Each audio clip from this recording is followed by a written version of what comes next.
morning, good evening, wherever you are. And without further ado, I'm going to bring onto the show Danny from The Left Lens. Good evening, Danny in New York. How are you? Good morning, Alex. I'm good. I'm good. Good to be with you. I'm glad we were finally able to make this work. Last time my internet dropped like 40 minutes before our conversation. It was so frustrating. So it's good to be with you tonight. Thank you. So let's do a time check here. Time check here in China is 9:17 in the morning, and of course in New York it's 9:17 in the evening. We have a lot to unpack today on the show. We have a special live update from Pattick Lancaster. Yes, from the Crimean Bridge. That is why we went to a special report. I just want to say a hello to a few people out there from my channel as well as to Danny's audience. My greetings to everyone there. Danny, when you first heard about this bridge explosion, what was the first thing that went across your mind?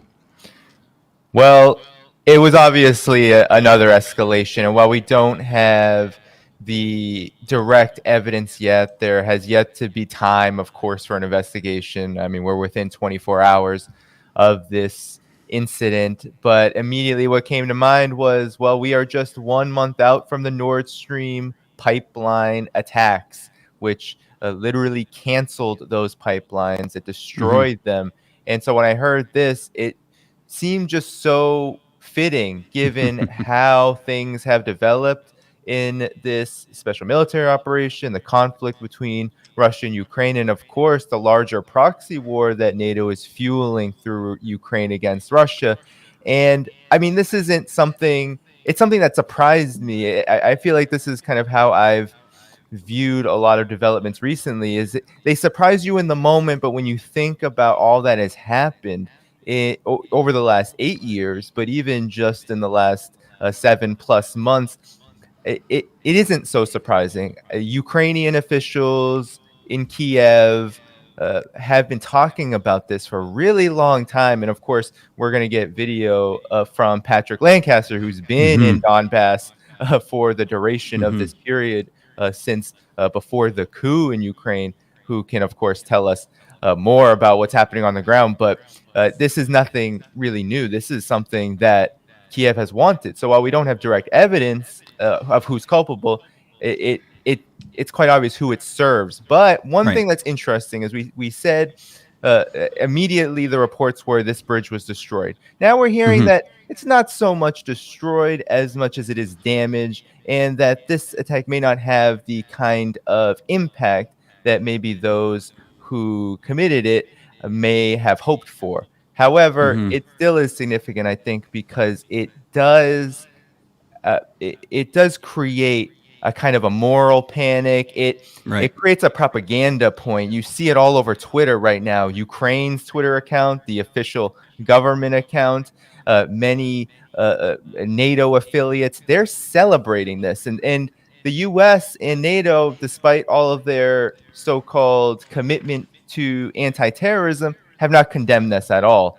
Really, what we're seeing is widespread celebration among anti-Russia forces, which should be cause for concern, because I know we're going to get to this, but I was reading the Global Times, one of the few places where I could find a response from China, and they made a really good point in their editorial about this. They said this opens up the floodgates, in addition to the Nord Stream attacks, on normalizing attacks on civilian infrastructure and key infrastructure. And that is really problematic and really does point to, I think, a dangerous escalation in this conflict, which, as many people have been concerned about since World War III, nuclear war has been trending all over social media for many weeks now. It does beg the question of, well, where is this going? And it's obvious that this isn't de-escalating.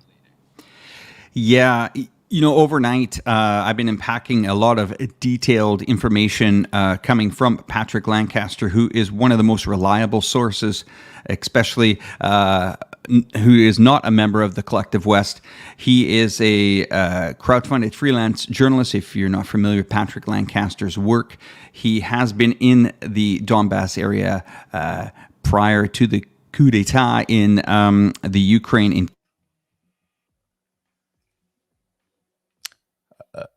Oh no, Did Alex freeze? Okay, so it looks like Alex is frozen. I don't know what happened to his connection, but he was talking about Pattick Lancaster, who I've been following for quite some time. Hopefully he comes back soon, because this stream is being run through his StreamYard and not my own. Well, we lost Alex. Hopefully he comes back very soon. But he was talking about Pattick Lancaster, someone I've been following for quite some time as well. He's done some incredible work on the ground. And I mean, where we have video footage of his reporting from the region, including on this issue, I think he was traveling out that way to do some direct footage and to give his assessment of what is going on. So hopefully Alex comes back. I don't know if this means, let's see. Everyone stick around. Make sure you're still liking this video. Make sure you're still hitting that notifications bell. Make sure you're supporting all the channels' work, both channels. Make sure you're going to Reporterfy, following Alex if you're viewing from my channel. And if you're viewing from Reporterfy, it might have left Reporterfy. All right. But yeah, we'll just wait for him. Everyone hang in there, of course. So while we're waiting, I mean, I can talk to you about some of the reactions I've seen in some of the things that are kind of mask-off moments here. It's not just the Crimea incident. You know, it's not just this. It's this ongoing war. We've seen from other journalists like Wyatt Reed, who's in Donetsk right now. He was within 100 meters of an artillery blast from the Kiev regime. If he had been 30 seconds to a minute faster to back to his hotel, he would have been in there and he would have been killed. So this is the kind of activity that's going on in the region. And we often hear it's Russia, it's Russia, it's Russia. But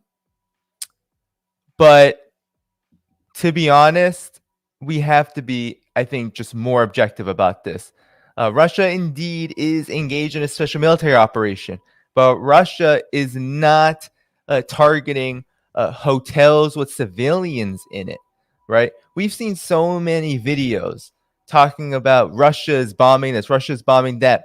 But often what isn't talked about is how in the Donbass, what the Ukrainian armed forces has done is they usually use civilian infrastructure as kind of a shield, right? They empty it out and then they use it to fight against Russia. Now, this blast again on the hotel in Donetsk, which I could pull up the report while we're waiting for I think Alex is back. So let's go back to. I'm just coming back here, Danny. Sorry, everybody, about my connection. Oh, that's great. we will bring up Patrick's report, and I just want to thank you, Danny, for continuing on with the show here. Continue to unpack what you know. I will. While you're doing that, I have to re-upload all our videos here, so just take a moment, okay? Thanks, Danny. Sure. So yeah, I mean, this to me, this is just one moment in what is a series of moments. And as I was talking about a friend of my show, someone who's done really great work, Wyatt Reed, he was incredibly close to an artillery blast from the Ukrainian government. And yeah, this is something that Pattick Lancaster has been going through since he's been in Ukraine. This is what Ukraine has been doing. So regardless of what even if look, everyone has their opinion about Russia. For those who are familiar with my channel, you know that my opinion is that Russia was goaded into this conflict. It was provoked, that Russia was given really no choice, given the balance of forces, given how NATO was expanding. NATO had been militarily encircling Russia. So it seems like Alex is getting this together, and we can transition back now to you so we can move forward. Yeah. So, Danny, thank you for that. Now, there's a couple of things that I would like to go over about this bridge, and we have a lot. Trust me, we have a lot, and we are going to all come to a conclusion after my, we'll call it marathon night here of gathering information, also having one of the only, that's right, only Western media that is not affiliated to the collective West media outlets like CNBC, NBC, CNN, and all the cohorts. Throughout the night, I did some heavy digging on this actual situation. Now, let's have a look here. This is a three-dimensional model of the bridge. And for most of you, you're probably hearing about the carriage bridge here. Now, this bridge, its total cost was about $3.6 billion. It is the pride and joy for Russia. And as we see here, it's a multi-lane, 4-lane bridge. Okay. Now, as you can see here, also beside it, it has a dual-track rail bridge. Okay. And here's the important situation here. And I'm pretty accurate on what I'm about to say. This was planned. There's no doubt about it. This was planned in pretty much in a way that it would cause very little civilian deaths, if any. And the reason for that is what is the purpose of taking this bridge out? Well, we know that Russia has its navy down in the Black Sea there. The other thing is people know that this is the pride. This bridge is like the Golden Gate Bridge is to Americans. This will, by taking out this bridge, you're going to, pretty much eliminate or limit equipment movement, okay? People say, well, why didn't they build a tunnel? Well, this is a heavy earthquake zone as well. Now, bridges were built down in this area in the late 40s during the wars and stuff like that, but they can continue to get taken out. You can do some history on that. Another reason why this bridge, and you can just see here, guys, I'm just going to go into the detail here. This could not be taken out by the HIMARS, is what I was told, because the naval presence of the Ukraine is not capable of doing this. Taking it by aircraft is very, very, very risky. So what did they do? How did they do this? Okay, well, we're going to show you. So we go to the top view again here of the bridge. Down this road here is where we already know by video evidence that a truck exploded. Okay, we know that. It was timed to meet with a rail, let's call it a full 3 or 4 rail cars full of fuel. Okay, simultaneously the truck exploded. It then exploded onto the rail, and they felt that this should be enough to cripple both of these lines, including the driving lanes, the 4 lanes of driving. It was done well. It was systematically done. But I don't call this combat mission. I call this a terrorist attack. Whether you like to hear those words or not, that's exactly what this was. Now, not all terrorist attacks are targeting people, but this one is definitely, when you cut something like this off to Crimea, you're cutting off people's livelihoods and stuff like that. A couple more details that I think are important, that the escape routes here. What are the escape routes? I mean, if you're going to go in there and try to blow up the bridge, you're pretty much sitting there. So I'm going to play a video by Pattick, who really is on location. Now, we're going to have some people in here saying, well, The Western media said that. They've said this. They've said that. They've commented about the bridge. They feel that Alensky and the crew, they're the guys that did it. It was tactical. I think this was poorly thought out, but I think this was given advice to the government in the Ukraine. And how else can you explain this? Let's go over and look at this one more time from the top point of view here. A truck comes at very early in the morning, limited amount of people, okay, limited amount of traffic, comes along the lanes here, explodes simultaneously, catching fire to three to four other rail cars that are coming by at the same time. Kaboom, you have an explosion, and you have a definitely puncture in the pride of Russians because of this. This is not a coincidence. I mean, people were saying, yes, but why would the driver go and do that if he knows he was going to die? Well, let's hear what Pattick Lancaster has to say about this, shall we?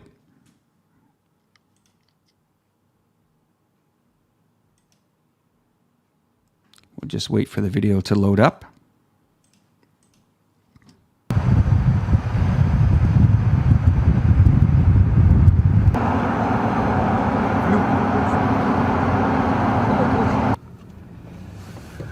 Hi, Danny and Alex. Pattick Lancaster here. I'm glad to be here sharing some information with your audience. Sir couldn't be there totally in person, but right now I'm here on the Crimean Bridge, which early this morning there was a large explosion on, and it damaged the road here itself, knocked part of it down, and the railroad tracks above. And the bridge was completely closed in both directions and on the railroad track afterwards. And then it has opened slowly. They're only letting 60 cars in at one time now, and for safety, and they've just started the railroad tracks going back and forth as well. But we're here to show some reports on what's really happening, and we're going to continue to do that. So now we're getting up to the part where the explosion actually was. So let's see if we can have a little closer look, and then I'll come back with you.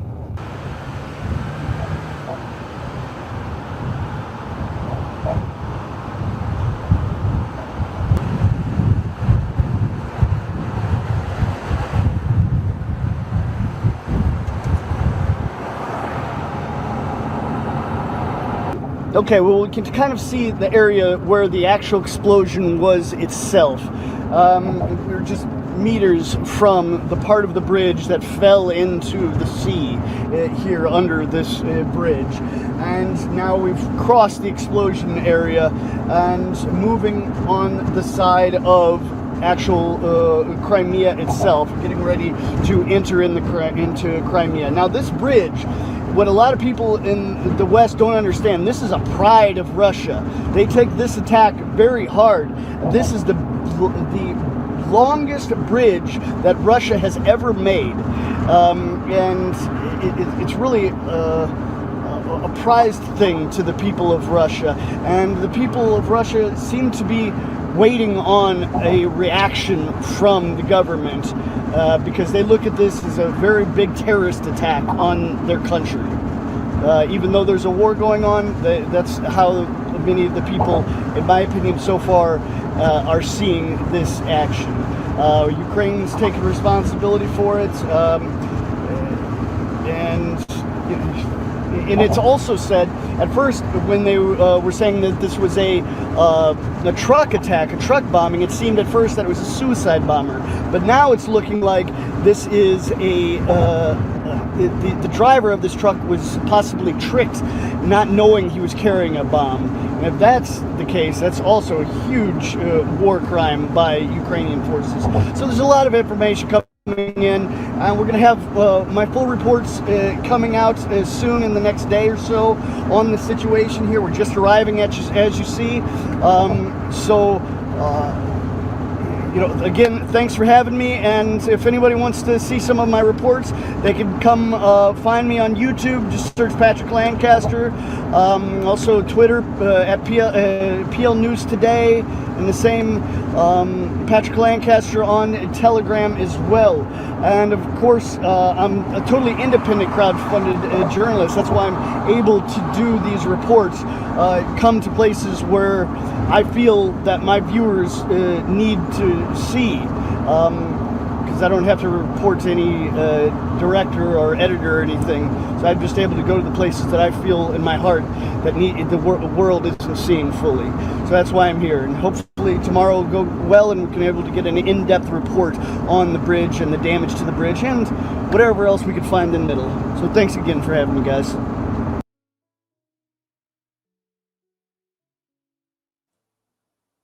Are you muted, Alex? Yeah, thank you, Patrick, for that. Wow, it left me kind of speechless there for a moment. Patrick is a great friend, and well, once again, I appreciate all his hard work. He drove last night, all throughout the night. Took him approximately 15 hours to get to that bridge, and nice enough to send us a report. It must be in the wee hours in the morning there. But yes, some of these comments come in here. Patrick is a great reporter. Actually, Patrick is one of the only reporters in that area. As I've said time and time again, if you are not familiar with his channel, he has over 8 years of archived footage that has gone on showing the atrocities that have happened in the Donetsk People's Republic over the years, even happening after the Minsk Agreement was signed in 2015, chaperoned by Mr. Hollande and Angela Merkel, Mr. Poroshenko, and of course Vladimir Putin. A lot of people, this is a political hot potato, and it really has divided Europe, Danny. I'm sure it's divided a lot of Americans. It's divided a lot of countries, and as well as companies. This is the first time in my lifetime where I've ever seen a country be absolutely canceled, whether it's Visa, MasterCard, American Express, Starbucks, McDonald's, you name it. Anything under the sun there that has any Western connections has left Russia. As well, now we've seen the alleged coincidence of the bombings on the Nord 1 and Nord 2 happen. Now the bridge. As you know, they coined the phrase "a bridge too far." I think now this is going to get very, very, very ugly next week. Russia usually sits back, lets the gloating happen on the Zelensky side. And you guys can understand that, I don't like to see conflict on any sides. But we have seen other administrations be in other parts of the world and not be bashed and trashed as much as Russia has been here. Now, that's not to say that everything that Russia is doing is acceptable to all of us watching today, but where are the diplomatic channels, Danny? I'm going to ask you this. Where are the diplomatic channels? Where are even one person in the 27 or 28 European Union countries? Where are they saying, guys, let's get to the table? No, all they're doing is losing government control. I mean, elections are happening in Italy, replace government. Bulgaria, replace government. UK, replace government. They're falling, and they continue to fall. Are they not getting the message that pumping hundreds of billions of dollars into a country that is actually bombing another part of his country, who are part of, or at the time, shared the same passport? This is ludicrous. Where are we going from here? Well, the forces that are for diplomacy all sit on the side of Russia and China. And even in Vladimir Putin's speech after the referendums of Zaporozhye and Kherson and Donetsk and Lugansk, even then Vladimir Putin said, we're ready to come to the table. But the whole speech was basically him saying that Russia is at war with the collective West, that the the history of the collective West has brought it to this moment, and that Europe, the European Union, is acting as nothing more than puppets of the United States. And all of those things are 100% true. Now, there are a few voices. There's the European Union MP from Ireland, Claire Daly. There's Mick Kelly as well, who are very much for diplomacy and peace and ending this conflict and point to the right direction, the fact that NATO provoked this. But in terms of those who actually have power over European Union policy, they are 100% on board with NATO. And they are very explicit, all of them. There's not one dissenting voice, very explicit about how this is going to be fought. This conflict will be fought to the last Ukrainian. And in their opinion, everything that's happened until this point needs to be reversed, and that the sanctions should only get worse, and that the United States and the European Union should continue to invest as much as they can militarily, despite the fact that people like Brian Berletic, the Duran, have been saying that it's right there out for all of us to see. The Ukrainian armed forces are running out of weaponry. Scott Ritter has been talking about this. Everyone who knows anything about this military conflict knows that NATO is running out of supplies to give to Ukraine. And all of its attempts to go on offensives are going to lead to a very bad direction for them, because there's 300,000 Russian forces that are ready to mobilize, that are ready to go out to the front lines.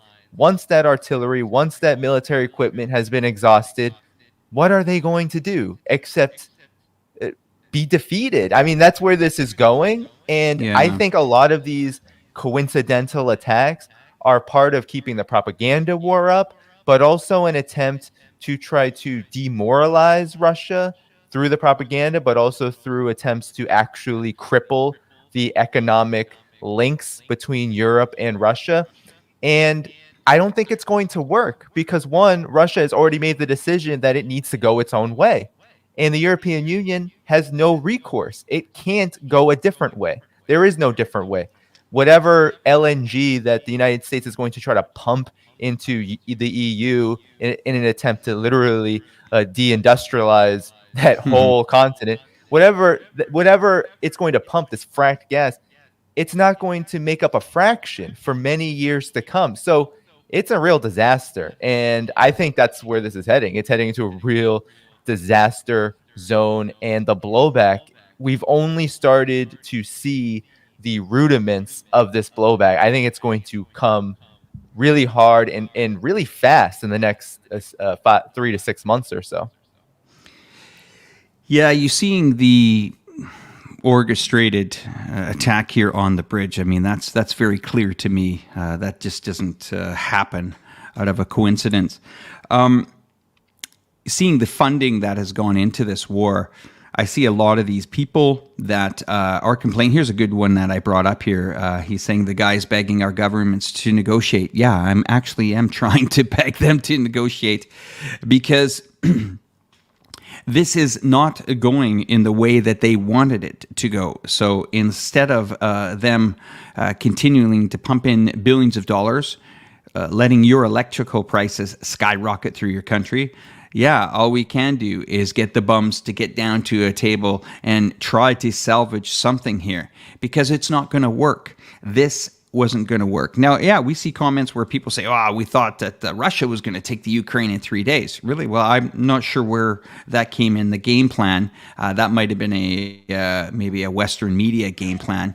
But this has been to call it a well-organized mission, we can't. There's been blunders on both sides. But what happens is that this really starts to bring Europe to its knees. Let's look at really the situation that Europe's in right now. You have your main pipelines, Nord 1 and 2, going into Germany. We now have evidence that the Americans did not want that to happen even before that. You can even see as a Canadian, I understand totally what it means to see a pipeline cancel. Look what happened to the Canadian one that was going into the U.S., the Keystone Pipeline. day one of the new administration, canceled, gone, just like that. These are livelihoods of people. These are affecting every European citizen now, whether it's, people say, well, I have this energy or I'm going to consume this energy. This goes everywhere. It goes to the businesses. Once maybe that, awesome afternoon pub that used to have a beer talking with your mates won't be there in the next to, having a £10,000 electricity bill. I mean, these are impacting people's lives. The stress that this is causing people, the human cost that this is costing people is just astronomical, all for the sake of wanting regime change. And is all about. So let's look at this, Danny. What does Russia really have to lose now? What do they have to lose? They've been called Vladimir Putin's been called a wartime criminal. He's been accused of potentially using, let me rephrase that. People feel that he may use nuclear weapons in the future. They've canceled his currency. They've kicked him out of the SWIFT banking system. Companies have closed all over Russia. Airlines have been banned from flying in and out of there. What's he got to lose now? What's he got to lose?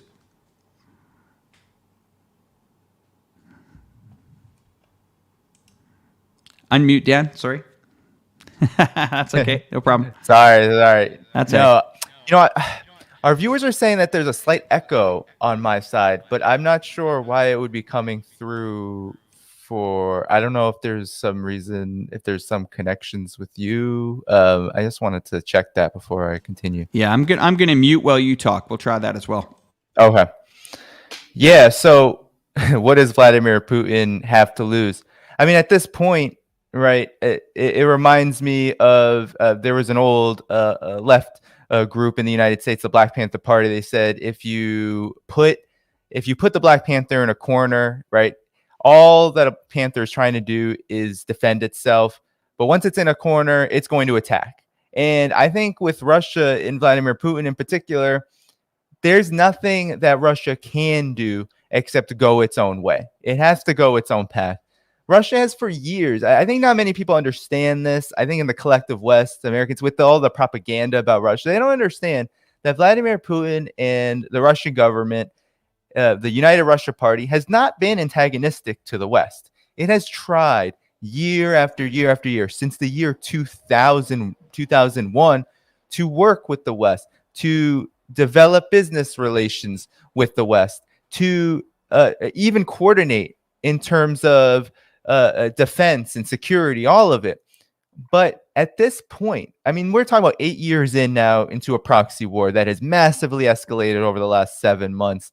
And now we're at a point where you have civilian infrastructure being destroyed, tanking and sinking Europe's economy, all in the name of weakening and hopefully overthrowing Russia. That's the ultimate goal of NATO, is to contain, which is a euphemism to overthrow Russia. So at this point, Russia has no choice but to defend itself at maximum capacity, what it sees fit as the most strategic and the best options going forward. So what that means is to reiterate to the West that it is at war with it. Like that's what Russia has done.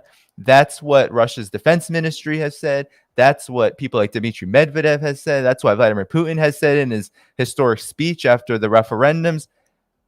The Russia knows it's at war with the West. So the only thing it can lose is its own sovereignty. And so I think that's why Russia is taking all of these measures, from the mobilization to also moving its economy in a direction away from Europe, away from the United States, because it's now the most sanctioned country in the world. It has no choice but to do that. However, an important point here, I think, is that even before Russia became the most sanctioned country in the world, it was already going in this direction, because this isn't something that just happened 7 months ago. This is something that's been building up over time. And now the blowback to Europe and the United States is just so much more apparent, and it's being felt. So Russia has nothing to lose really except its sovereignty if it doesn't take the correct measures to defend itself. And that's what it's doing. It's taking all the measures it can to defend itself, while also, I think this has to be noted, and I don't think many people in the collective West in the United States understand this. They don't understand that Russia actually is doing this very methodically, very strategically. It's not overly reacting. Even this bridge incident, even Nord Stream, it didn't overly react.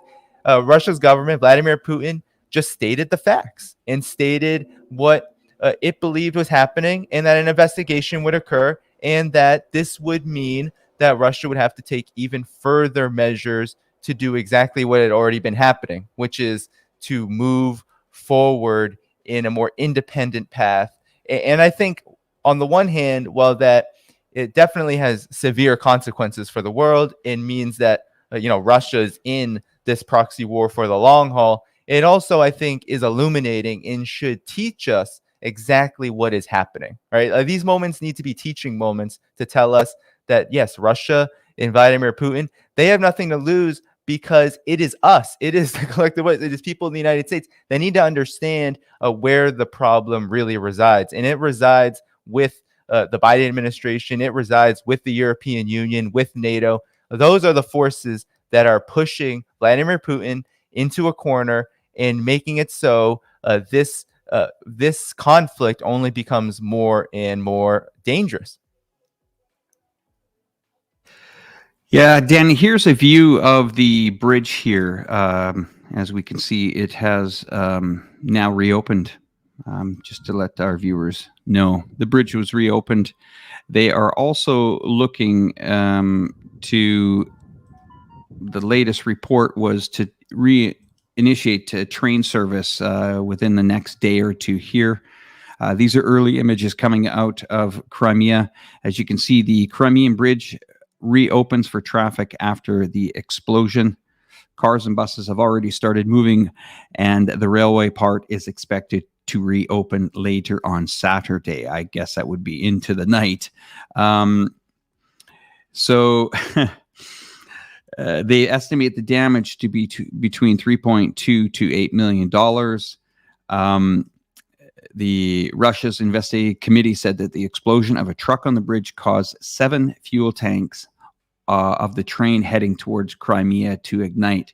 Now, once again, just to give you guys a pretty good understanding on what is going on here, we'll go back once again, and this should be pretty visual for you guys.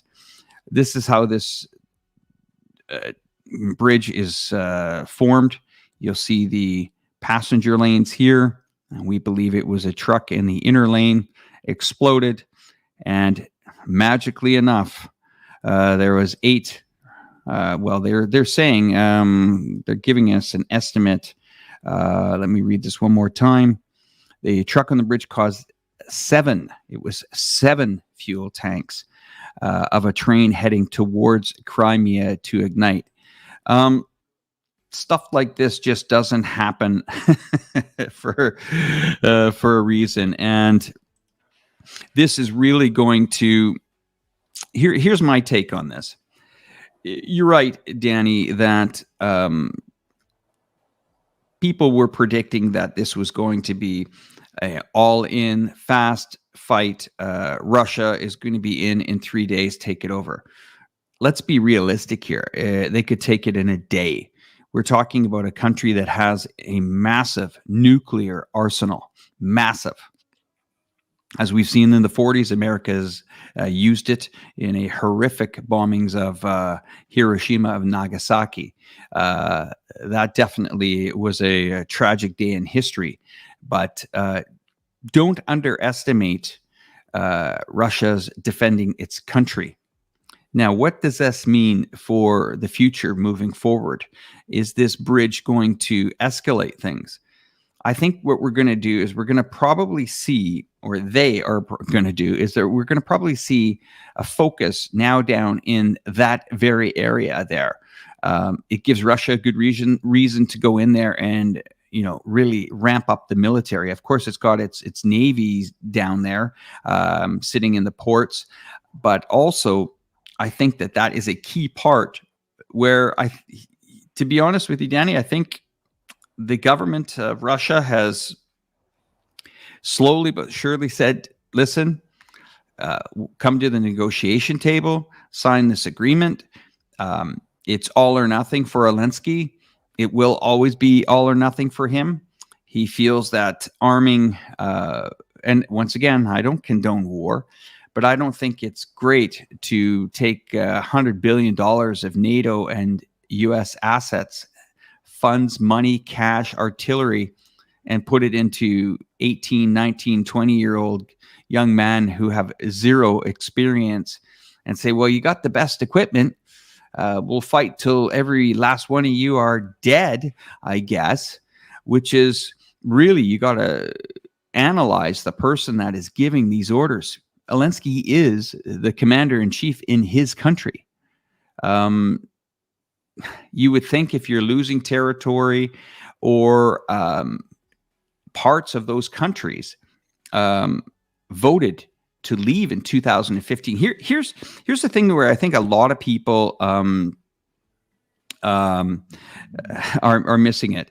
I agree here. This is an interesting comment. You've lost the argument when you bring up nuclear weapons use. I completely agree with that as well.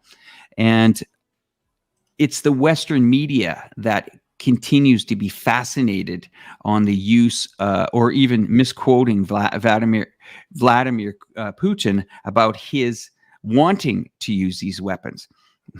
The moment that a nuclear bomb goes into the air, all of us are in trouble. Everyone's in trouble. No one wants that at all.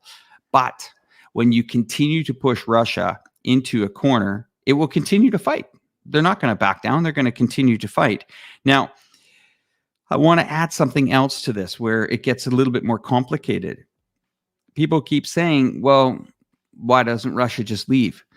This region, and if you are joining us for the first time, if you've been led into this story that you felt started only in February of this year, go back, look at Pattick Lancaster's videos starting in 2014. This will be one of the largest archived videos of the Donetsk People's Republic, which the Western media hasn't done. International observers haven't gone in there. No, a bloody YouTuber went in there, risked his life on a daily basis. You can see them. He's on the front line, bombs going off everywhere, to archive. There is going to be no denying when these videos get played in a tribunal that this is one of the most archived events of what has happened in that eastern part of the country. Now, you may say, this is Vladimir Putin that's wanted this. Go back. It's all sitting there. It's all on YouTube. It's all starting as early as 2014. You can watch every single video almost every couple of days. Was Pattick doing it because he was bored? No. He married a local. He has 2 children in the area. He dedicated the last decade to do this. I personally flew out and met Pattick a few years ago. We traveled in some other potentially hot regions that could come into play here, like Transnistria, which I visited that zone 4 times. That's an independent zone sandwiched between Ukraine and Moldova. But Pattick's work is absolutely pivotal and very credible. You cannot deny a guy that's walked around with a camera and says, guys, just watch the video, take it for what you want to take it, compare it to what you're getting in the Western media. Now, at that time, when Pattick and I were in communication, he kept saying to me, a Minsk agreement was signed. Hollande, Merkel, Poroshenko, they all signed it. In this agreement, and I challenge this entire viewership today, go back and look at this agreement, and you will be shocked what's in this agreement. It's only 2 pages. It's only a 2-page read. It's not a resolution that's going to the UN that's 900 pages. This is 2 pages, and half of the pages are signatures. That's right. Signed signatures to stop the fighting in 2015. All of this could be avoided. Okay, how deep does it get into this in details? The one part that really raised my eyebrows, where it said, Ukraine should turn back on the water that it shut off. Ukraine should turn back on the banking system that it has shut off. Ukraine should reinstate the pension plans to the people that it cut off. And it should honor the outcome of the referendums. This was signed, ladies and gentlemen. Whether you want to deny it or not, go back and look. Just go Minsk Agreement, PDF, whatever you want on Google. It's there. There's no hiding it. But this is a government that, try to think about this for a moment. Let's say Florida wanted to leave the United States. Oh, it looks like we lost Alex. He was making a really good point, and now there's also I'm split. I wish I could fix that, everyone. Looks like I have a black line coming down the middle. Hopefully Alex will be right back soon. But he was going to make a comparison about what if Florida wanted to secede from the United States. And here in the United States, there's been talk about California, Texas. Florida is a good example too, because Florida also has a kind of political dynamic that's a bit interesting in that way. But nonetheless, hopefully Alex gets back on here soon to finish his thought. And I have this horrific split thing, but hey, look, I'm kind of split between two responsibilities as both a guest and a host, I guess you could say. Nonetheless, with that point, what I wanted to say, what was coming up for me when he was talking, was how these republics, how the Donbass republics, how Eastern Ukraine move toward sovereignty and move toward voting to be part of the Russian Federation. Because what he was saying, what Alex was saying, was so true. It was the fact that the Minsk Accords, these Minsk agreements, there were two of them, they were obliterated. They were never followed from the beginning. They were not serious. Ukraine was not serious. And if you know anything about the history of Ukraine, you know that Ukraine's government has not been a sovereign government since 2014. Once a coup occurs, unless that process is reversed, that is not a sovereign government. That is a government that is still dictated by the forces that waged that coup. Who were those forces? Those were the US, NATO, the EU. Those were the forces that helped provide the financial support to those groups, those armed groups, as well as those political factions that ended up overthrowing Viktor Yanukovych. This has to go back there. That's why Pattick Lancaster's work is so important, because he's been there since then, even before then, covering this absolute calamity, this proxy war that's been ongoing. So we have to understand it like that. But these Minsk Accords literally said that there was going to be a ceasefire and that these republics would be respected, their sovereignty would be respected to a degree, and that there would be a process of reconciliation, that there would be, as Alex said, turning on water, turning back on basic services, pensions, etc. These are things that are just basic human rights that had been stripped from the people of the Donbass. Why? Why is it? Well, Ukraine's regime will tell you it's because those forces were rebels, that they were going rogue, that they were committing terrorism, that they were anti-government. Well, the real reason was because there was ethnic cleansing already happening, that Russian-speaking people in East Ukraine were being subject to a genocidal campaign. The United Nations has the data since 2014 to the special military operation that Russia facilitated. From that period, 14,000 people were killed, 80+% of them people from that region, people from the East Ukraine. So this is the reality of the situation. That's why you have these attacks. You don't see Russia. I mean, Russia is being blamed for Nord Stream pipeline attacks. Russia is blamed for a whole lot of things. But the point is, and now Alex is back to finish his thought. But the point is that the reality of Ukraine's regime and its role, its puppetry, that it is being led by the United States and NATO is pretty clear. But back to you, Alex. Yeah, thank you, Danny. I usually never have connection issues, but when I'm Oh, starting to you talk know, about this it topic, happens. sometimes my connection is getting bumped here once in a while. It's not actually a Wi-Fi connection; it's more of a YouTube connection. Surprise, surprise! Thank you for the welcome backs, everybody.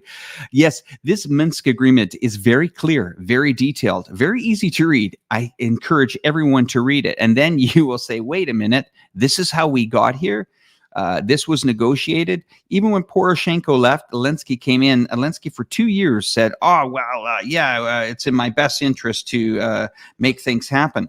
Let's not forget the $500 million Donetsk airport that was bombed and destroyed immediately. And then I wanted to compare to you guys that if you had, let's say, a region in your country that went to a referendum and they wanted to either be governed differently or they wanted to I'll give Canada, for example. Okay, my Canadian friends, thank you for letting me use our country for an example. We did have a similar situation many years ago in Canada when Quebec, they wanted to pretty much separate from Canada to become a distinct society. It was close. It was within about 1 or 2%. It was that close.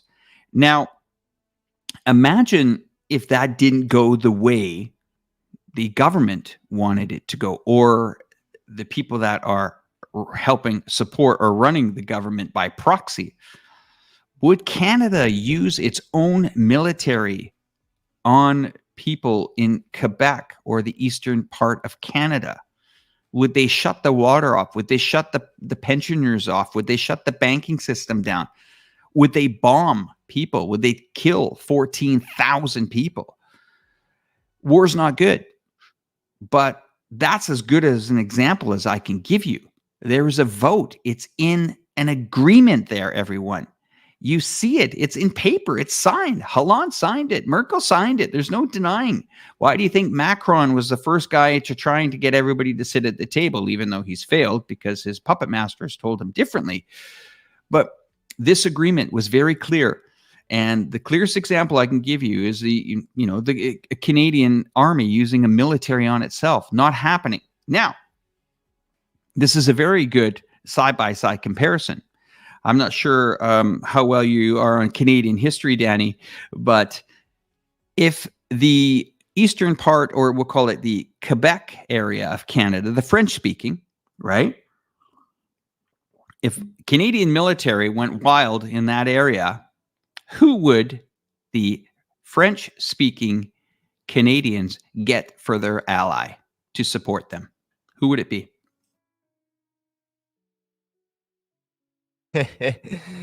Now you continue. I'm not a Canadian expert. You should. You're muted still. Of course, it would be the French. France would come to Montreal, Quebec, Quebec City's defense. They would. So why should we be surprised? Ethnic Russians living in the eastern part of, well, now it's the Russia, but the Donetsk People's Republic that had a referendum, that they have made an agreement with the Minsk agreement to be sovereign. Should it be anybody surprised that Russia is involved in this? If you have followed this story back in 2014, and I am still waiting, everyone. Can someone show me when did the Ukraine, after forming a coup to out its leader in 2014, when did that election happen? Was it the next day? Was it the next week? Was it the next month? Oh, that's right.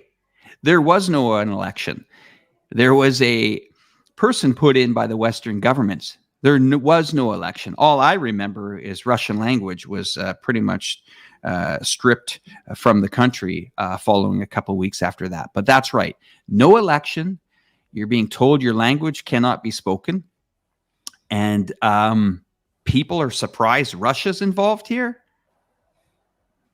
I don't know.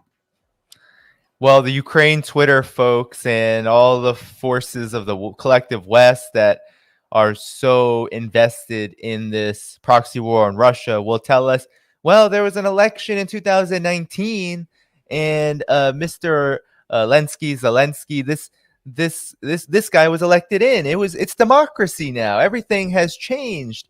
But the fact of the matter is I mean, for me, this just shows just such a willful ignorance. I mean, these forces are disingenuous. They're for war. They're the ones who are pushing the world on the brink of World War III with their support for this proxy war against Russia. But I think the fact that there isn't a massive collective response saying, hey, wait, we should correct the record here. There was a coup in 2014. The character of that government didn't change. Actually, what changed is the fact that that government continuously violated these Minsk agreements, as you said, and then held an election with absolutely no basis for changing policy. But Zelensky was elected to follow these agreements. That's what people forget, is that one of the reasons he did have some support was because he gave lip service to possibly a ceasefire, possibly getting back on that track. And not many people stood up and said, well, actually, how possible is that, given the fact that this government remains the same, that there had already been more than a 5-year process of normalizing fascism, normalizing far-right nationalism, normalizing a state of siege in East Ukraine. How likely is this, given that the United States, NATO, the EU has been so invested in using Ukraine as a pawn against Russia? And there just wasn't enough correcting that record so that when this all started to go down, we wouldn't be placed in the situation we're in now, where you have very few people out here where I sit actually reacting to this with anything other than, well, Russia's the problem, right? Or just complete and utter nihilism and anger about the fact that you have billions of dollars going to Ukraine and the situation economically only gets worse and worse and worse for the vast majority of people. I mean, the situation in Europe is arguably more severe, but in the United States, we actually come with a status of already being deindustrialized. So any kind of economic impact from this is still hitting people really, really, really hard, because there isn't even the social safety net that most of Europe enjoys. And there's been an inflation crisis caused by this proxy war, in large part, not only, but in large part by this proxy war that isn't letting up. So you have a lot of anger about that, not a lot of understanding about the fact that, yes, this government that was installed in Ukraine has never ceased to be a puppet of the United States and the West. Good point, Danny. Also, I want to bring up a point that I've brought up on other podcasts before, and this is Emily. She's made a quote: "Watch Oliver Stone watch the podcast with Oliver Stone as a guest on YouTube. He made a film about Maidan in 2014." Now, here's the interesting thing. I tried to get a copy of that a few years ago. I went to Apple. It was deleted. I went to YouTube. It was deleted. I went to Amazon.com, Amazon.co.uk, Amazon.ca. It was also deleted. This is a very, very strange occurrence that this documentary never saw the light of day, even though it's been out there for 8 or 9 years. Oliver Stone predicted this. He did heavy research about it. And here is a very credible, and I say that lightly, but a very credible producer coming out of Hollywood that makes amazing documentaries, that this film was silenced from the get-go. There's no way that this thing could have made any money, because it pretty much wasn't allowed even in the theaters at the time. The drums were rolling many years ago, and they continue to roll.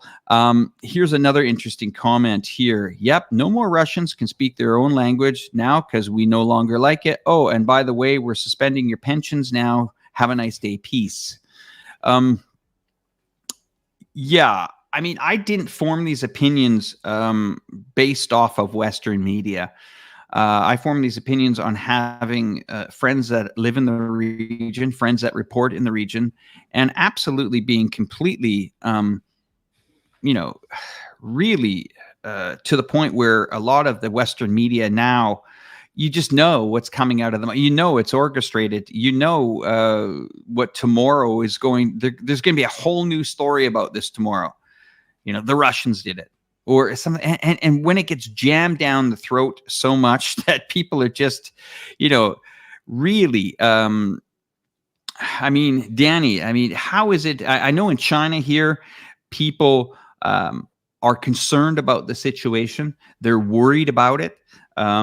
They're worried that how far can this be? They do know that there is a lot of support here, I would say, for diplomacy. Now, people may chuckle and say, well, that's kind of funny coming out of China. Well, this country hasn't been to war in almost 50 years. So, diplomacy, China's been saying, pushing diplomacy. And basically what the collective Western Europe is basically saying is, you know what, Russia, maybe you should go form an alliance with 1.4 billion people in Russia, 1.3 billion in India, and, the BRICS. Maybe you should go do that. And you know what? That's not a bad idea. That's about the best advice that I've seen come out of any American's mouth lately in regards to the situation. Politicians, that is. Yeah, I mean, the mood here in the United States around this conflict. I mean, I think for the most part, people I speak to, they just don't know. I mean, I'm involved with activists and journalists out here who do this kind of work, peace work, who do anti-imperialist work, who do journalism, who do activism. So those, they get it. I mean, they're paying attention to information coming out, that counters the Western narrative. But in terms of people outside of that world, outside of those spaces, yeah, there's a lot of there's a lot of confusion. Being anti-Russia in the United States is almost a knee-jerk response now. And that's been the case since arguably 2015-16, when Russiagate happened and Russia was blamed for the election of Donald Trump, and the blame Russia narrative went on overdrive, mainly propagated primarily by the Democratic Party. And you said something very interesting, and I think this is important. You said something about China being questioned for its diplomatic character, for its capacity to hold diplomacy. And I think that's very interesting, because it's all cut from the same cloth. Right. Arguably, China and Russia, too. People might get really angry with me when I say this, but the reality is that both of these countries have been those that have upheld the UN Charter more than any other, if we're going to use the language of Bernie Sanders, major country. Any other country that has influence politically in the world, like a significant amount of influence, not to negate those countries that are just smaller economically and politically. But nonetheless, you could argue that Russia and China have been the foremost champions of the UN Charter and of international law, and uphold their agreements. If the United States, if NATO, if the EU, back in December of 2021, spoke with Vladimir Putin, spoke with the Russian officials, and came to a negotiated settlement about how to handle this escalating Ukraine situation, I don't believe we would be in this situation at this time. I don't think we would, because Russia and China, too, have a long history of abiding by agreements. And maybe this is a good time to talk about the larger geopolitical implications here, because we have almost a parallel situation happening with China, where China has followed the One China principle, has followed the 3 joint communiques with the United States around Taiwan, has followed UN resolution 8753, I think it is. Oh, no, one. I always get that confused. But they followed that UN resolution to the maximum extent possible, and it has been the United States. It has been the West that is constantly instigated and provoked and tried to spur some kind of separatism and independence in Taiwan through honestly turning to what the New York Times has called a weapons depot, making Taiwan into a dumping ground for U.S. weapons to prevent a so-called Chinese invasion. What the United States is really doing there is provoking China into a possible war where it has to defend the sovereignty of its territory, one that the UN and most countries in the world, 90+% of countries in the world, recognize as such. So, I mean, I think this conflict, right, what's going on with Ukraine, what's going on in the special military operation with Russia, it really does expose the larger political relationships in the world. I'm still here, Danny. No problem. No problem. It exposes that. That's what it does. It exposes these relationships that are wholly unequal and speak to the character of who is the aggressor and who is not the aggressor. While so many people in the West and in the United States have been propagandized to believe that Russia is the aggressor here, they don't understand, or they don't want to understand and want to ignore the fact that Russia has been the target. And it didn't begin even in 2014 with the coup in Ukraine, but it's been the target of a doctrine, the Wolfowitz doctrine.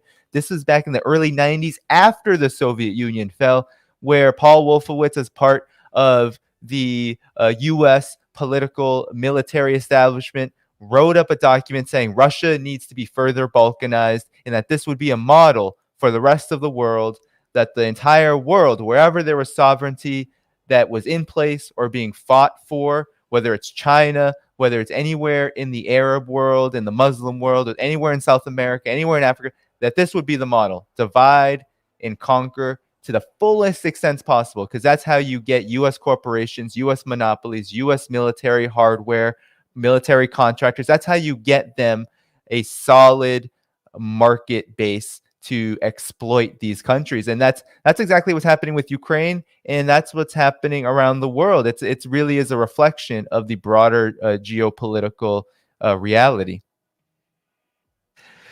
Yeah. You know, many people, I actually seen some of the comments here where people say, well, if you agree with Russia, you agree with China, you should move there. Well, that's exactly what I did. That's what you did. I thought about that. It comes down to really when you start seeing your governments get involved in these things. And I mean, we could go back and look at history, but I mean, there's no need to do that. It's happening right in front of us. Where is this? Where is this going to take us, though? Is this going to continue to ramp up and have more havoc? I mean, look at all the money that's being spent here. I would say that a lot of this is taxpayers' money from the United States. So let's look at the tune of, I don't know, $50 to $60 billion that's being spent. These are your tax dollars. This isn't your government's. It is yours, but the government is spending it the way that they want. I'm not a person that ever likes to see conflict. I think it's absolutely horrendous what's happening here. We are seeing young men that this is going to change the whole dynamics of Ukraine moving forward. I mean, there's tens of thousands. We don't even know. Try to find the body count on the internet. You won't find it. It's not being published. There's estimates, but this continues to escalate. The amount of money that is going in here is just right off the charts. And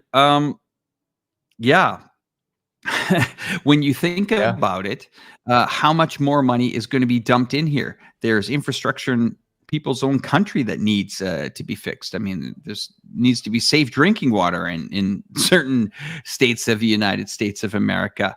I mean, this is bad. This is only going to get worse. Now, as we go into the winter, things are going to get nasty. And who would want to be getting involved in a conflict now or provoking it even more? I'm just where, I'm going to go back to this again, the diplomacy. Where is it? Where did it go? If you're comparing the last Secretary of State, who has pretty much thrown any credibility of the Secretary of State out the window, this new guy, Blinken, I mean, it's just, I don't know, Danny. I mean, how are the American public, how are you guys handling this? This is your financed, I guess, NATO backed proxy war. And I'll give you just one example before I hand it back over to you. 2 countries in the last year here have been convinced to join NATO, Sweden and Finland. And that alters a lot of things in their country. They have to become NATO compliant. Now, that is almost 2% of their GDP going forward for generations in that country. That's your sons, that's your daughters, or whoever your government in those countries have signed up for it, have put their signature on the dotted line that they need to become NATO compliant. Now, to become NATO compliant, you have to buy weaponry from approved NATO compliant sellers, which of course there are a lot of companies in the United States that can assist these countries doing that. And what we've seen also in a lot of the other European countries is they've been dumping their arms into the Ukraine and replenishing it with brand new NATO compliant equipment in their country. So basically, it's one massive washing machine of military hardware going to the Ukraine. I think the shopping list was huge. And now they're running out of certain types of arms, and other countries are saying, no, that's enough. I mean, is there an end to this, Danny? What are your thoughts? Well, the military-industrial complex has no interest in putting an end to this. That's what NATO is. It's really an instrument for corporations like Raytheon and Lockheed Martin to continue to pump their weapons into the NATO alliance countries. That's a huge part of this. And so, no, I don't think that there's an end in sight unless there's a shift in public opinion. Now, I think that is occurring in Europe to a significant degree. I do think that there is a lot of unrest already simmering. Now, what political character that will take, it's really unclear, because you have a wide array of forces that will be kind of jockeying, right? And we see it in countries like Czechoslovakia. You see it, the Czech Republic, like in Germany, and all across you see it in France and Britain. There is just a lot of political polarity, divisions, a lot of fissures, right? And I think that's because of the crisis that these countries are facing, given the fact that they just literally cut off half of their energy supply in a very rapid amount of time and have absolutely no recourse. So in the United States, though, the situation is a little bit different, because what the United States has done, Blinken said it, Anthony Blinken said it very clearly when he reacted to the Nord Stream pipeline attack. He said that this was an opportunity for U.S. LNG monopolies to overtake, right, and begin to reduce Europe's dependency on Russia. What he was really saying was, this is a great moment for short and medium term profits for our corporations, because we've gotten Europe to not only cut off Russia politically and through political means, through sanctions, through political warfare and economic warfare, but also there's been a successful attack on the very infrastructure that Germany and much of the EU needs to get that Russia to them anyway. So it's obvious that the top echelons in the top arenas of politics in the United States, there is no interest for this to stop. Now, there is, though, quite a bit of political unrest here in the United States around the legitimacy of Congress, the U.S. president, the Biden administration.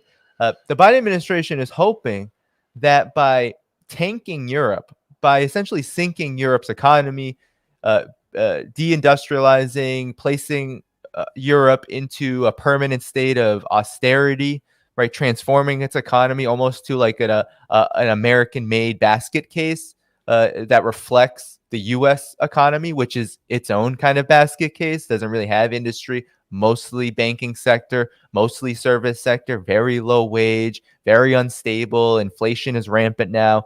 So that's what the U.S. hopes for Europe. And then the Biden administration hopes to capitalize on that.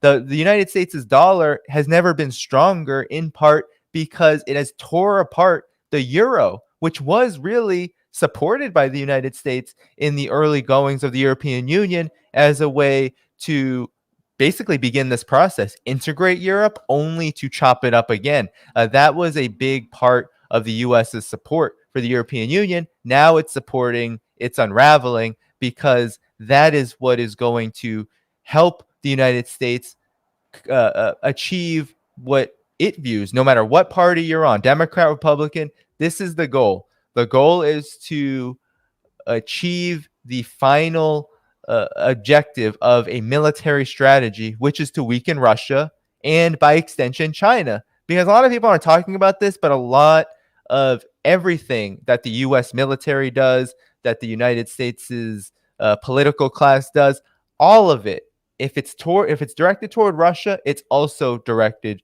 toward China.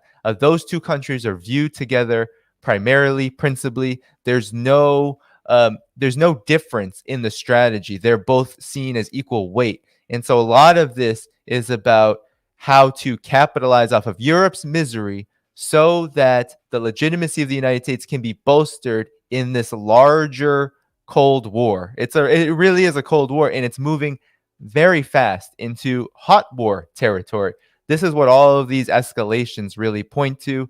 And people in the United States are largely not aware of that. That is something which is credited and should be credited to this incredibly just disastrous and nonstop propaganda war that the mainstream media of the collective West has waged around Russia and China. We wouldn't be in this situation if it wasn't for the fact that most people view Russia and China as actual adversaries, rather than as countries that the United States is literally taking their tax dollars, their wages, their livelihoods from, in order to fund just endless increases to the military budget and endless increases to investments in military hardware that show no benefit to the ordinary working class person sitting here in the United States, or even worse, in Europe.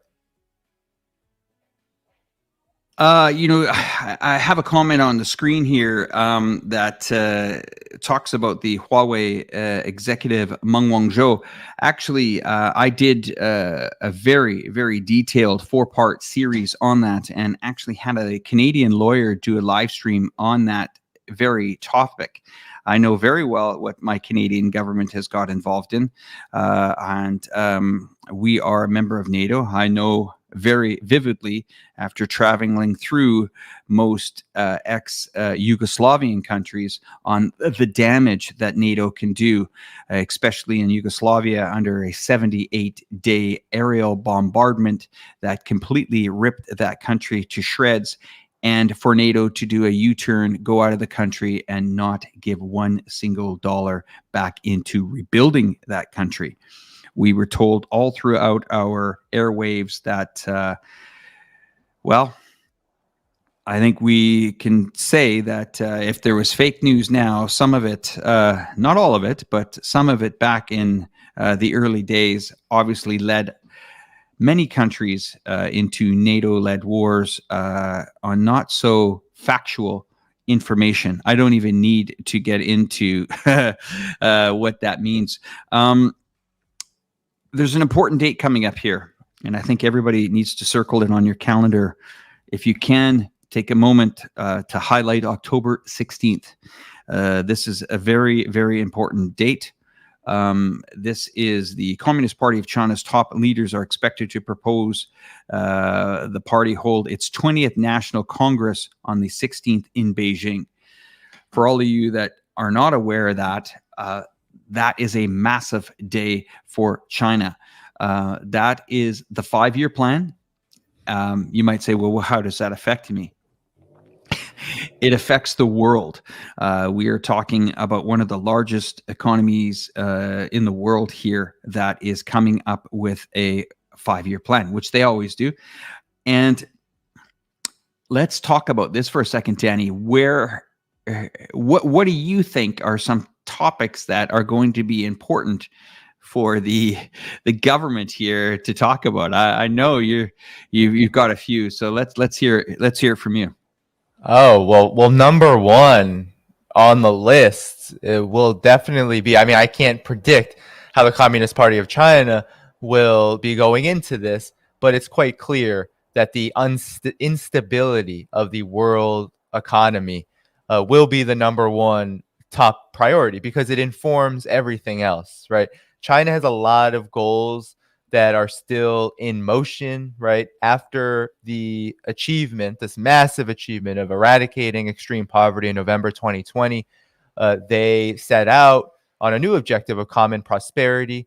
And so in order to continue to elevate the standard of living of people in China, there has to be attention to these macroeconomic seismic waves that are happening.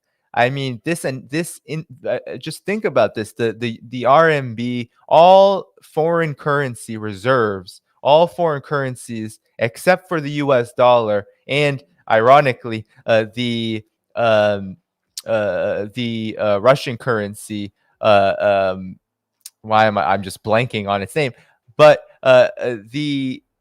except for these two currencies, most currencies are actually finding it very difficult to maintain parity. They are falling in value to the US dollar, and that's bad news. That hurts these countries. So China is one of them, and China is going to be figuring out. China has a lot of fiscal independence. I'm not too concerned about China's policy here, but that's going to be, right, financially, how to stabilize, how to continue to stabilize amid what are very unstable conditions.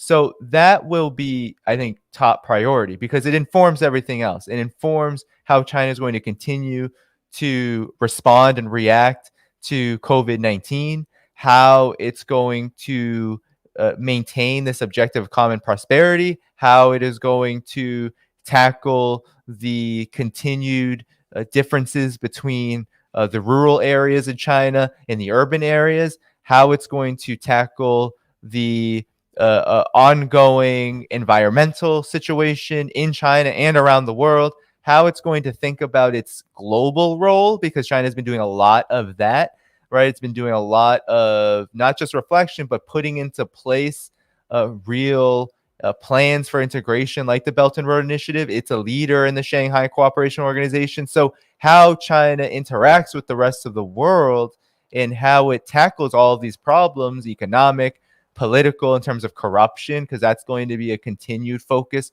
for China. But we're going to see, I think, a lot of focus on macroeconomics, on the growth targets. That's what China. That's what these congresses set out to do. How much can China grow? What is it still on the path that it set itself out on from the last 5-year plan? And what needs to be done in order to get it back on track if there has been deviations? It has been a struggle. China is stable. It is still growing. But this situation that's happening globally with Europe, with Russia, with NATO, with the United States, it is having an impact. And so China is going to be discussing, the Communist Party of China is going to be discussing a lot of, well, what needs to happen so that China doesn't get derailed. And it's going to be quite clear. It's going to be quite evident. And I think that it's going to be very important because it's going to show the commitment of China's ruling party, which is so demonized. It's going to show that how that party is committed to the livelihoods of people, to the Chinese people, and as well as a more stable and a more workable and a more reasonable path forward for everybody too, right? So how China articulates that path for itself shows the rest of the world, outside, of course, of the belligerent countries that can't seem to understand how antithetical it is to their interests to continue to goad and attack and provoke and be aggressive toward China. Outside of those certain countries, as China likes to say, the United States, NATO, the EU, outside of these countries, the rest of the world will be watching and saying, okay, that's very reasonable. Perhaps we need to get closer. Even those governments, regardless of what happens in Brazil, if it's Lula or Bolsonaro, regardless of what happens politically in any of these countries in Latin America, in Africa, Central Asia, West Asia, regardless, they are going to be looking at China as the path forward in terms of what is a reasonable and beneficial path of development. And this National Congress will articulate a lot of that, and will just reiterate what I think most of the world already knows. Those are very good points. I also want to add to this. This is a country that is massive population, but when it comes to infrastructure, they spend money. Okay, they spend money. They have one of the largest train networks in the world, high-speed train networks in the world. I just actually got back from Chengdu with a nice, comfortable ride. Which Chengdu to Chongqing is a little over 300 kilometers. The train that I did take was the Fuxing line, and it had a nice cruising speed of about 320 kilometers an hour that you can just put your cup on the side of the window and not even worry about spilling a drop. It's also a country that basically doubles down when the economy is in trouble. We just have to look back to the 2008 financial crisis, where China came over to America, sat down, and basically said, don't worry, we're going to push the button. We're going to accelerate this. Now, when China spends money on infrastructure, or China spends money on global infrastructure, it's dollar for dollar. It's not, okay, we'll try to get a third runway out at Heathrow in 10 or 15 years. No, it's game on. Checks are written, money's sent, and action has started.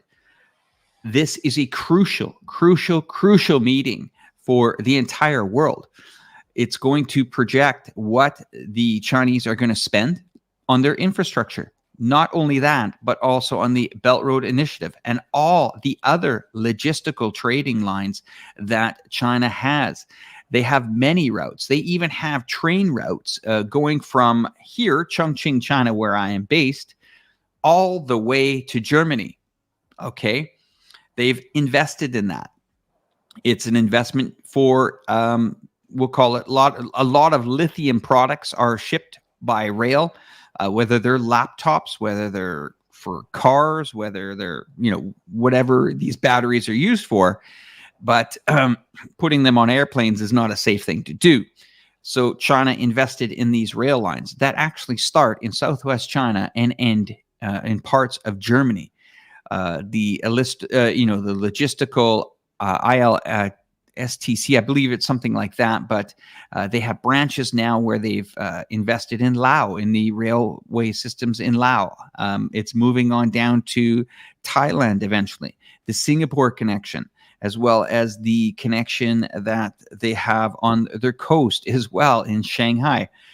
To the viewers, I'm not sure if you're aware of this, but just the port, not the city, just the port in Shanghai is the 8th largest active economy in the world, just the port. So that just shows you the magnitude that China can do. Now, there's something else special that I want to bring up here. Maybe, just maybe, this country is about to open.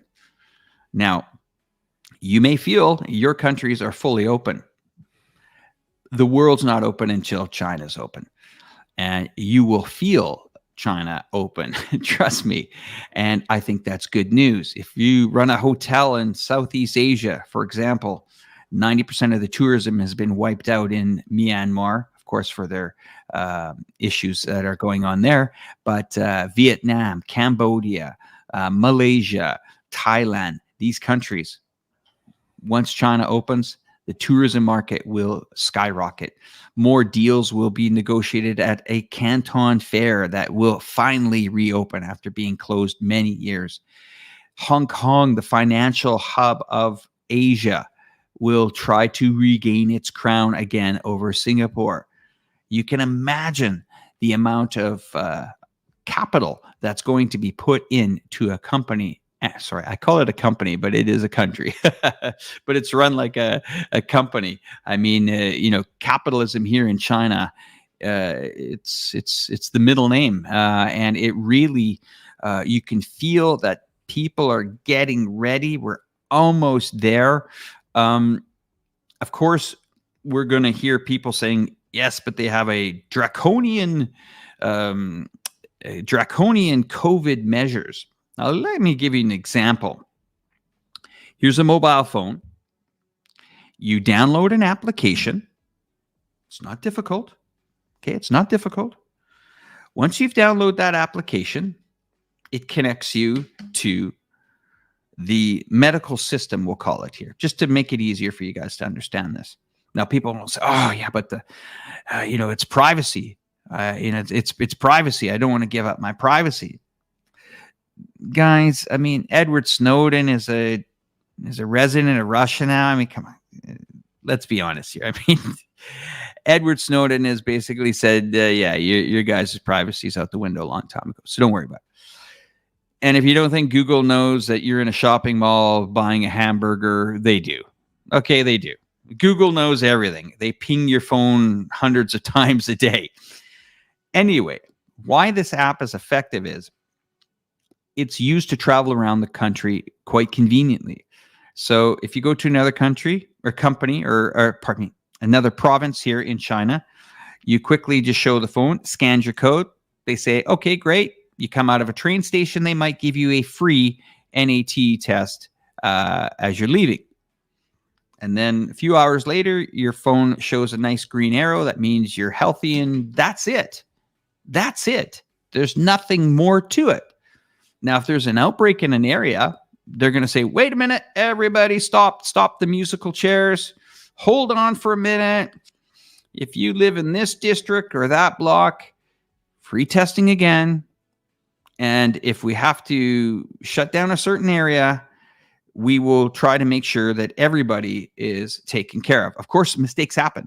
It's human nature. I mean, mistakes happen, especially in the city of Shanghai that's got, 25 million people.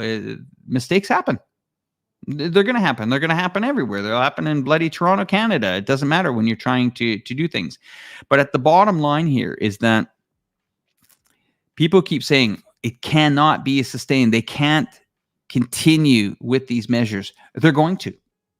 That's the way it is. Expect when you come into China to probably be told to download an app. If you don't like downloading apps, don't come. Expect to be told that if there's an outbreak in an area that you will be notified. I hope you're okay with that, to be notified that maybe there is an outbreak in that hotel or in that district, and that they will provide free NAT testing, which I think last time I checked, even in Thailand, was about $125 to $150 for that test. It's free. And I'm not really expecting you guys to understand this, but China probably will keep that intact as long as they feel necessary. Now, we once again have everyone saying, yeah, but it's draconian.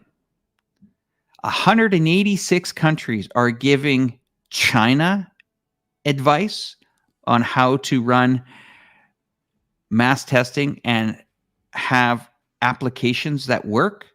186 countries that now have used the, we'll call it, let it rip policy, where they just say, we tried, we spent $1 billion on an app, didn't work. Let's roll, let it ride, let's go, whatever, no problem. Well, casualties happen. People get sick. I mean, look at the long-term COVID. This country doesn't force its residents to take a vaccination. They don't. People can choose.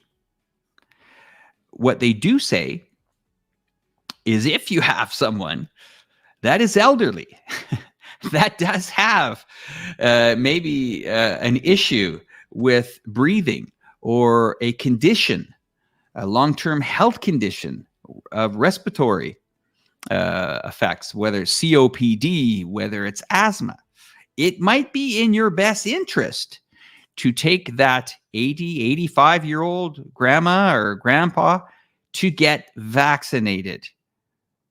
Now, at that time and place, it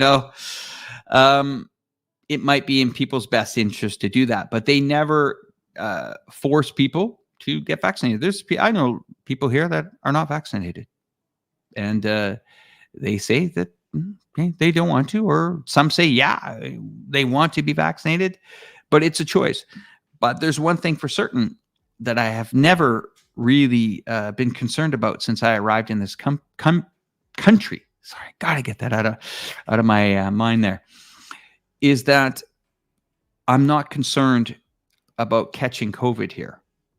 And in Thailand, I have to tell you again and again and again, when I used to live there, prior to coming to China, I left the country when there was over 50,000 reported cases a day.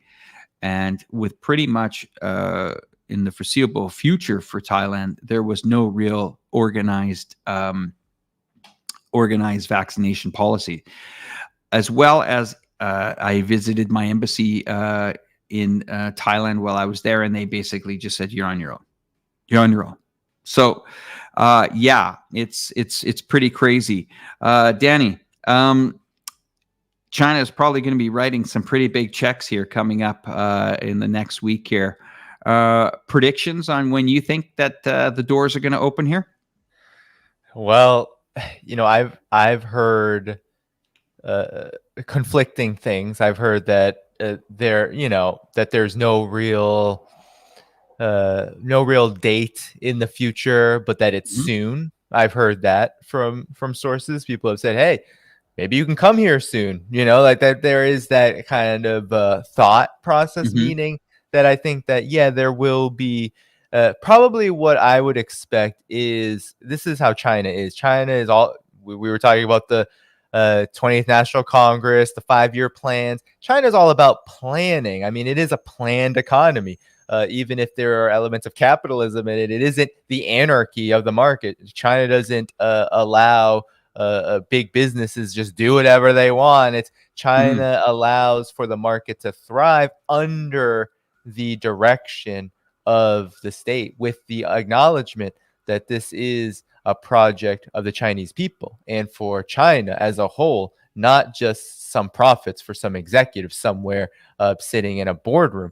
So I expect that any kind of announcement on a new COVID-19 policy will be progressive. It will be very planned. It will be part of the same dynamic zero strategy, but with alterations that have maybe an end goal of allowing China to be more open. And as you said, I am full in agreement. I do not see China saying, well, we've done COVID-19 now. We're just going to go back to how things were 2019, December 3rd, December, whatever it was, 26, 27, right? We're going to go back to that time. No, it's not going to be that way. There's still going to be many, many, many measures that people have to take because, as you said, China has a policy of protecting people. It is about keeping people safe, even though there is more and more acknowledgement that the world situation has changed quite dramatically. The economic situation for China is stable and growing, but there are big challenges. Most of those challenges are coming from the outside, affecting China's own macroeconomic strategy, its own plans and hopes for the present and the future. But yeah, that's how I see it. I see it as something that will probably be progressive. I don't know if it will be announced in this particular. I'm hearing that too, but I don't know if there will be a concrete date or something like that, because I've been hearing about the things in Xinjiang that are happening. It's a pretty big outbreak there now, which is kind of a first. Despite all of the fear mongering around what's going on in Xinjiang, Xinjiang's actually done really well with COVID-19. China has really prioritized and has been, you talked about mistakes being made, has been almost impeccable with these COVID-19 measures in that region. Now things are getting a little difficult there as the tourism season kind of winds down. And so it'll be interesting to see how China reacts, given that it is going to be, the CPC is going to be giving pretty clear directives after this National Congress. So that will be something to watch. So I don't know if there's a specific date, but it is moving in that direction. And I do know that there are people who want more, and I think this is one of the considerations, want more people-to-people exchanges. I think that I think the CPC, I think China as a whole, most people are sick of the fact that all of this propaganda can be spread by the West, by these major private media corporations, social media, all of it, that this massive propaganda apparatus is spreading lies about China. Well, a lot of people in the West just can't go, right? They can't see China. Some can. There have been organized trips and all of that, but it's not a lot of people. So China would like for there to be, I'm sure, right, more openness, but balancing also the safety of people. I get a lot of flack here in the United States for talking still about how China's model, to me, is still the ideal model, despite the fact that there are many measures people have to follow, public health measures. There is a lot of attention to COVID-19. It isn't fun. I know a lot of people are like, this isn't a fun time. I don't enjoy doing this. However, people in China, I mean, you're in China, Chinese people, everyone has lived much more of a normal life. You said it. You've been unafraid of COVID-19. Yeah. Everyone I've spoken to who lives in China has said, my life has been more relatively normal. You cannot say the same for people in the United States, for people in Europe, despite the we're just going to live with it policy. It's not normal. People are getting sick. People are getting it fourth, fifth time. People are still dying of this in pretty large numbers. They're not as large as they were maybe a year ago, 18 months ago, but they're still dying of COVID-19. We can't deny that. And it's still having a really disruptive impact on the economy, because you've had millions of people who've been out of work, millions of people who don't want to work anymore because their jobs are terrible to begin with. And then you have the fact that work is harder now. There has been even further government subsidy cutbacks. There's been a lot of just disruption in the overall economic situation for people. And now you add on this inflation, and it's like people's lives are much different than they were since March or whatever, when the U.S. started paying attention to COVID-19, March of 2020. Much different. And so my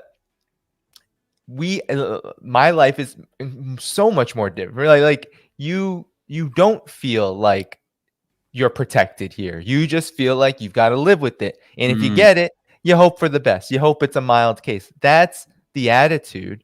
And it's one that I think is really damaging, because it reflects, I think, a broader disconnection, a broader alienation of the society, where you have people not really thinking about each other, and really not thinking about themselves either. Because if you really were concerned about yourself, you'd be thinking about what happens to other people. In China, the opposite is true. People, the government, the CPC, they want to figure out how to ensure that people are protected first, while also keeping equal weight with the economy, with the overall situation, with the overall development path, all of that, trying to balance those together. That's something that is hard for people in the United States to understand, because they have a government that's so unaccountable, to them and totally accountable to forces like the military-industrial complex, like big Wall Street monopolies, right? Big financial oligarchs. That's who the government is accountable to. And people in the United States got a really massively traumatic lesson in the public health realm with COVID-19, and it hasn't let up. So with that's just how I see it and how I see this thing shaking out. But it will be interesting to see how China continues to alter its policies, because it really has. I mean, things in China, you know this because you're there, Alex. They never stay the same for very long, right? No. Things are constantly changing. Here in the United States, things have kind of been the same for a long time now, right? Ever since we said the word vaccine in the United States and they started to be rolled out. That's basically when things started to roll back everything, the economic supports and any kind of attention to, well, maybe we shouldn't allow older people, vulnerable people. Maybe we should try to help them out. Maybe we should try to give people money when they're unable to work. Maybe we should be doing those things so that the instability that something like a pandemic causes isn't going to create just massive unrest and shockwaves and disruptions in the society as a whole. I'm going to give you my opinion on this. Living in China for over a year now, first I had people say, well, you're not in China, Alex. This is how it is in China. Okay, now I'm in China now, guys. I'm here. I'm living it. In fact, in my region, in my area right now, we are in I don't want to use the word lockdown. We're in a 3-day, pretty much, suspension of go to work. And that's also another reason why I'm here, being able to do a live stream from my home here in China. Now, what does that do? What happens when something like that, or heightened amount of COVID cases happen in a city? I'm in a city of 32 million people, okay? Big city. And what that entails is immediately, Danny, the town or the city, I'll give you an example of how fast and how good that these guys can get organized. And these are the healthcare workers. I commend them for their incredible work. There's going to be people saying, yeah, but you're being bolted into your building. You're being, it sounds good. And you're being bolted into your building and you can't go out and you can't do this and that. Okay. I can leave. I can get groceries. I can go for tests, whatever I need to do. I'm just, as long as I'm following the protocol. The applications update us and let us know if there's anything you need. You can contact the community leader in that area. If you need water, you need food, you need anything, they can do that for you. And you hear these things like, here's an example here on the screen. I heard from my friends in North America, the best followers of China's pandemic policy are federal government bodies in US and Canada, where visitors need a 24-hour negative test report and proper mask. Absolutely. Some of them do. Yeah. Especially in the building that I work in. We have to get tested before we go in. Now, how hard is it to get a test? I timed it with my wife the other day. We were driving around in the area, and there are more COVID testing locations than, I guess, McDonald's, Starbucks, Burger King combined. Okay, if they're everywhere. You walk in, you scan your code, and I made a video on this just the other day. Under 30 seconds, your test is done. And that's it. You just go on with no problem. Now, they test. If they find it in that area, there's something going on in that area, you're going to hear about it. Yeah, and you're going to hear about it. And it's amazing that people still don't understand that I lived outside of China for 2 years during the start of the pandemic. I know what it's like. I've seen it. I've experienced it in Thailand. The companies were thrown to the wall. There was no organization. There was an app, but the app wasn't connected anywhere. It was just an app. It's just now, okay, write your phone number down on a piece of paper and your name when you go into a shopping mall. Give me a break, okay? Now, fast forward. This country has managed, whether you believe the figures or not, I'm not trying to convince you. All I know is when I go into a hospital here, which I've done a video, there's not beds outside in the parking lot, which I saw in Thailand. Thousands of them. I'm not denying there's no COVID in China. Of course, there's numbers reported, whether you believe them or not. But all I can say is that the measures that the health department has put into place, these communities, they take full responsibility on what's going on in these districts. I mean, it's amazing, Danny, that I continue to see people that are telling me what's going on in this country when right outside that door there is China. And I'm here. I'm a Westerner living here. Just trying to be very, very transparent on what's going on. Yeah, you might have to stop and get a COVID test on the way to work. That's the way it is. But anyway, I think we should probably pretty much wrap it up. I'm going to give you the last word. And I want to thank your viewers for watching us together on the screen, and my viewers. If you're not aware of Danny's channel, The Left Lens, amazing channel, picking up some great speed here with subscribers as well. Do not forget to subscribe to his channel. I thank you very much. And Pattick Lancaster, I have his link in the description. I'm going to hand it over to you to end the show, Danny. Once you're ready, we'll not kill the chat thing right away. We'll let people talk for about a minute or two while we're backstage, and we'll go from there. All right, over to you. All right. Well, yeah, appreciate, Alex, you coming on my channel. I really enjoyed being with you hosting. That it's been really fun, and yeah. So for anyone who wants to follow me, you can do so at The Left Lens on YouTube. You can also follow me on Rockfin at The Left Lens if you're on Rockfin, and of course you can go to The Left Lens, go to my link tree, find all of the ways to support my work there in the channel banner or the description of my videos.